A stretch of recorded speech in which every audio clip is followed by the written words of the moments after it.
Hi hello నమస్తే welcome to voice of Vivek.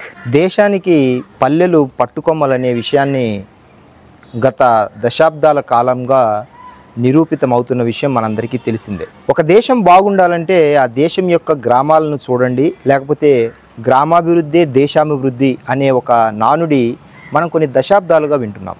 అయితే నేటికి గ్రామాల్లో ఉన్నటువంటి పరిస్థితులు కావచ్చు, గ్రామాలకంటూ ఒక ప్రత్యేకమైన చట్టాన్ని తీసుకొచ్చి రాజ్యాంగ సవరణ గ్రామాలను బలోపేతం చేయడానికి, గ్రామ సభలు నిర్వహించి పంచాయతీరాజ్ వ్యవస్థను బలోపేతం చేయడానికి ఆనాడు పాలకులు చేసిన ఒక గొప్ప ప్రయత్నంగానే మిగిలిపోతున్న సందర్భంలో గ్రామాలను అభివృద్ధి చేయాలనే ఒక కృత నిశ్చయంతో గ్రామ సర్పంచ్లే రాష్ట్రపతి హోదాలో ఆ గ్రామానికి పని చేస్తారనే విషయాన్ని నేటికి కూడా చాలామంది సర్పంచ్లకి తెలియకపోవడం చాలా బాధాకరం. గ్రామాలను అభివృద్ధి చేసుకున్నప్పుడే దేశాభివృద్ధి అనే ఒక కృతనిశ్చయంతో పనిచేస్తున్న కూటమి ప్రభుత్వంలోని పంచాయతీరాజ్ శాఖ మంత్రిగా ఉన్నటువంటి ఉప ముఖ్యమంత్రి పవన్ కళ్యాణ్ గారు గ్రామాల అభివృద్ధి కోసం ఇప్పటికే మారుమూల పల్లెల్లో కేవలం 30 మంది ఉంటున్న గిరిజన ప్రాంతాలకు సైతం 2.5 కిలోమీటర్ల రోడ్డు వేసి తన మానవత్వాన్ని, ప్రజల పట్ల తనకున్న చిత్తశుద్ధిని ఇప్పటికే నిరూపితం చేసుకోగా,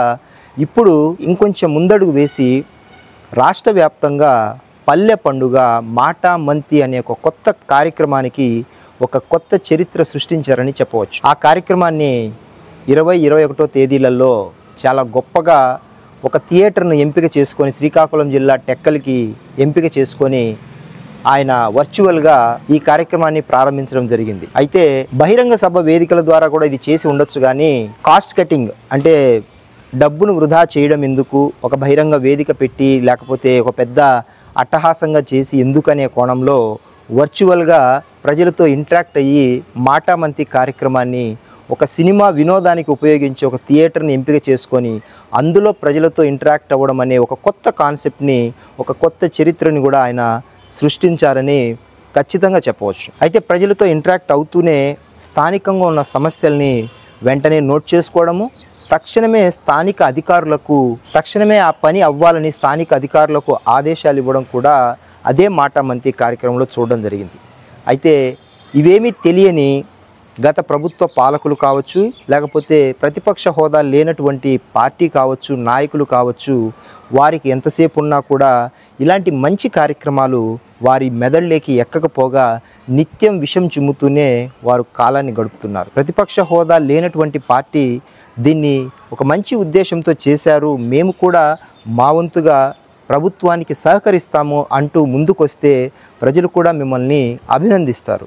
కానీ అలాంటిది లేకపోగా నిత్యము దూషణలతో, నిత్యము ఒక హేయమైన వ్యక్తిత్వాన్ని కించపరిచేలా చేస్తున్న ప్రచారానికి కేవలం కూటమి ప్రభుత్వంలోని మంత్రులు కావచ్చు, ఎమ్మెల్యేలు కావచ్చు పని ద్వారానే సమాధానం చెప్పడం కూడా మనం చాలా ఆహ్వానించదగ్గ విషయం. పల్లె పండుగ ఈ యొక్క కార్యక్రమం మాటా మంతి ఈ కార్యక్రమం ద్వారా మొదటిగా టెక్కలి నుంచి ఎన్నుకొని ఇక నుంచి రాష్ట్రంలోని దాదాపు అన్ని నియోజకవర్గాల వైపు దృష్టి పెట్టి స్థానిక సమస్యలను ఎక్కడికక్కడ పరిష్కరించే విధంగా ఒక కొత్త పరిపాలనా సంస్కృతిని అలవాటు చేసే విధంగా కళ్యాణ్ గారు తీసుకున్న ఈ యొక్క నిర్ణయాన్ని ప్రజలు చాలా అభినందిస్తున్నారు. అలాగే ఆయనతో నేరుగా చాలా డిస్టెన్స్తో ఉంటారు ప్రతి నియోజకవర్గము, ఆయనతో అందరూ కలవలేకపోవచ్చు, సమస్యలు చెప్పుకోలేకపోవచ్చు ప్రత్యక్షంగా, కానీ ఇలా పరోక్షంగా వర్చువల్గా కూడా ఆయనతో ఇంటరాక్ట్ అయ్యి మా సమస్యలు చెప్పుకునే అవకాశం కల్పించినందుకు, ముఖ్యంగా గ్రామాలకు సంబంధించిన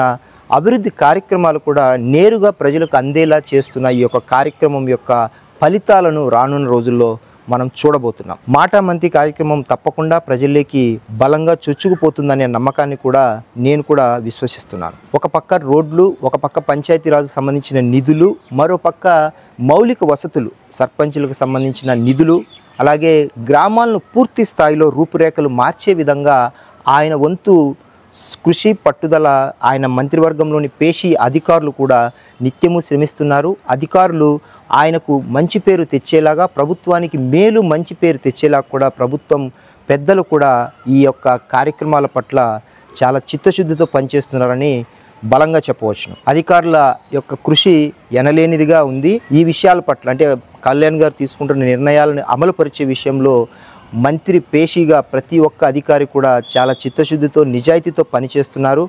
వారికి కూడా మనస్ఫూర్తిగా అభినందనలు మనందరి తరపున తెలియజేద్దాం. వీడియో నచ్చితే లైక్ చేసి షేర్ చేసి కామెంట్ చేయండి. జై జవాన్, జై కిసాన్, జై భారత్, జై హింద్. నమస్తే.